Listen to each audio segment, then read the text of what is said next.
It's probably not a good idea to have a live vaccine given to school children who are naturally clustering anyway. Okay, that's what a Mobile County Health Department director told Fox 10 News earlier this month. Now, she was referring to the county's decision not to give the swine flu nasal spray to children because it contains a live virus. It's the same decision health departments in Baldwin and Escambia County, Florida, decided to go with. But Santa Rosa County health leaders have sent out a press release. They sent it out yesterday, this one in my hands right here, and it indicates that they would give the nasal spray to children in pre-K programs. Fox News reporter Chastity Bird is telling us why they're doing things so differently. Chastity? That's right, Lenise. I spoke with both the health department and the superintendent of Santa Rosa County Schools about the decision today.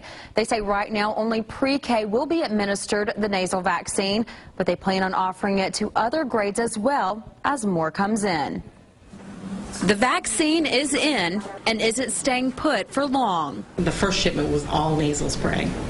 So we really didn't have a choice whether we were going to give nasal spray or injectable at the beginning, because we won't be getting the injectable for probably another 2 or 3 weeks at least. Deborah Stilfen with the Santa Rosa County Health Department says it's now ready for distribution, starting with schools. Other counties have decided not to use the nasal form of the vaccine in schools in fear that it might spread the virus. Not deciding to use the nasal, or did the health department, they were just all for it? I think our health department has been extremely proactive in educating parents into what it is. We certainly have those parents who say, I don't want my child to have it, and we respect that. But I think from the standpoint of getting parents good, solid information and them understanding what this is about, it's been a very proactive, positive measure. Of course, no child will be given the vaccine without parental consent. Now that the nasal vaccine has been approved, students in the pre-K department will receive it starting tomorrow. Rostic says he hopes that the school system will be able to offer the vaccine at the elementary level soon. He also says receiving the vaccine nasally isn't as traumatic as if the child was receiving it by injection.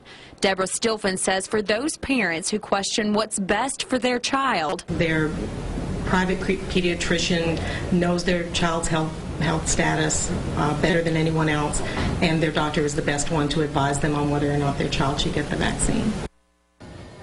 Again, Baldwin and Mobile counties and Escambia County, Florida, have all decided not to use the swine flu vaccine in the nasal form. Lenise. All right, Chastity. And meanwhile, the Centers for Disease Control says it's okay for schools to administer the nasal spray vaccine because the live virus is a weakened form, which means it's not active.